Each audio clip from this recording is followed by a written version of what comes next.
ఎలా ఉంది పరిపాలన? కూటమి ప్రభుత్వం చాలా బాగుందండి, బాగా చేస్తుంది. గత ప్రభుత్వానికి ఇప్పటికి ఏమైనా డిఫరెన్స్? గత ప్రభుత్వం కన్నా ఈ ప్రభుత్వం బాగా చేస్తుందండి. గత ప్రభుత్వంలో సోమరపోతులు చేశాడు జగన్. ఈ ప్రభుత్వంలో కష్టజీవులు అంటే ఏంటో తెలుసుకుని ఆ కష్టానికి ఫలితం ఏంటో తగ్గుతుంది. కష్టం చేస్తేనే ఫలితం తగ్గుతుంది. గత ప్రభుత్వం ఏంటంటే సోమరపోతులు చేసింది. ఏయో పథకాలని చెప్పని 45 సంవత్సరాలు లేడీస్లు కానీ వీళ్ళు కాలిగేసి అనవసరంగా సోమరపోతులు చేశాడు. అంటే ఇప్పుడు గవర్నమెంట్ సరిగ్గా చేయట్లేదు, ఉన్నప్పుడే బాగుందని వైసీపీలు అంటున్నారు కదా. వాళ్ళు అంటున్నారండి. అన్న తర్వాత ఏముంది? వాళ్ళు చేసిన దాంట్లో ఏముంది? ఈ ప్రభుత్వాలు అన్నీ బాగానే ఉన్నాయి. వాళ్ళు చేసిన ప్రభుత్వాలు అసలు ఏమున్నాయి చెప్పమనండి. ఒక్క విషయం చెప్పమనండి. ఫలాన్ని మేము ఇచ్చాము, ఫలాన్ని కష్టానికి ఫలితం ఇచ్చామని చెప్పమనండి. ఏముంది అసలు వాళ్ళు? అంటే గవర్నమెంట్ వచ్చి 10 నెలలు అవుతుంది, ఏమి ఇవ్వట్లేదు. ఏమి ఇవ్వట్లేదంటే అప్పుల పాలు చేసి వెళ్ళిపోయాడు కదండి. అవన్నీ క్లియర్ చేసుకుంటూ వస్తున్నాడు కదా, ఒకటి ఇస్తున్నారు కదా. ఇప్పుడు పేద ప్రజలు అన్న వాళ్ళకి ఇబ్బంది లేకుండా చేస్తున్నారు కదండి ఈ ప్రభుత్వంలో. గత ప్రభుత్వంలో ఏముందండి? ఉన్న వాళ్ళే దోచుకున్నారు కానీ లేని వాళ్ళకి ఏమీ లేదు. ఈ గవర్నమెంట్ వచ్చిన తర్వాత గత ప్రభుత్వంలో ఉన్న వాళ్ళే చూశారు, లేని వాళ్ళు వదిలేశారు అలా గాలికి. నేను బాగా చూసాను. రౌడీజం అంతా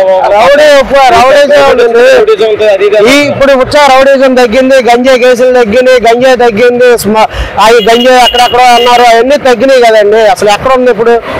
డ్రోన్ కెమెరాలు పోలీసు వాళ్ళు అన్ని వారిలో పోలీసు వాళ్ళు మొత్తం తిరుగుతా డ్రోన్ కెమెరాలు వదిలి అక్కడ అరికడుతున్నారు.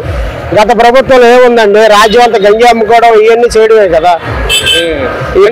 వైసీపీ చేస్తారండి, వాళ్ళకి అదే పని కదా. వైసీపీ అంటేనే అదే పని.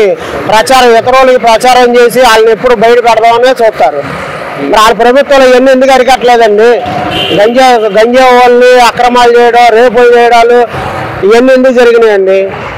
ఈ ప్రభుత్వంలో గంజాయి కేసులు అనేది ఎక్కడ జరుగుతున్నాయండి? అసలు గంజా అనేది ఎక్కడ ఉంది? ఎక్కడికో 90%కు 100కి ఒక 10% ఎక్కడో పట్టుకుంటున్నారు. అదే 100% గంజా పట్టుకునేది కదండి అప్పుడు. గవర్నమెంట్ వచ్చిన తర్వాత బాగానే ఉంది అన్న. పన్ను ఇచ్చడం మొత్తం బాగానే ఉంది. అంత ముందల ప్రభుత్వంలో పన్నులు లేక రోడ్ల మీద తిరుక్కొని అప్పులు చేసుకొని బాగా ఇబ్బంది పడిపోయాం. అది చంద్రబాబు ప్రభుత్వం వచ్చిన తర్వాత బాగా చేస్తున్నారు. అంటే గత పరిపాలనకి ఇప్పటికి ఏమైనా డిఫరెన్స్ ఉందా? చాలా తేడా వచ్చింది. అంత ముందలో అయితే సోమరపోట్లుగా రోడ్ల మీద తిరుగుతాం, పన్నులు లేక అప్పులు చేసుకొని తింటాం. దానివల్ల బాగా ఇబ్బంది పడిపోయింది. ఇప్పుడు పింఛన్లు కూడా కొద్దిగా ఇచ్చారు. మా ఇంట్లో ముసలి వాళ్ళు ఉన్నారు, పింఛన్లు కూడా పెంచారు. అది కొద్దిగా ఇప్పుడు పర్వాలే. మాకు పన్ను ఇచ్చారు కూడా, పనులు ఉంటున్నాయి.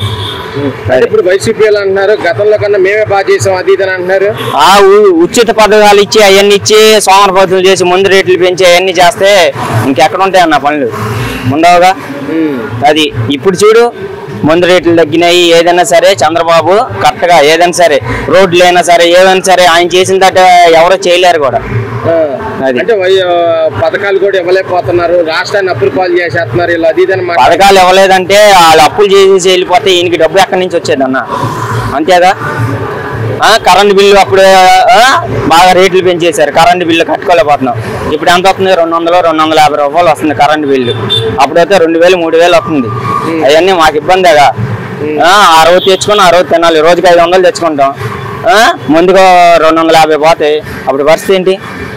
ఇంట్లో కళ్ళమెట్లను పెంచుకోవాలా, ఆటలు పెట్టుకోవాలా, పనులు లేక ఏ లేక రోడ్ల మీద తిరగాల.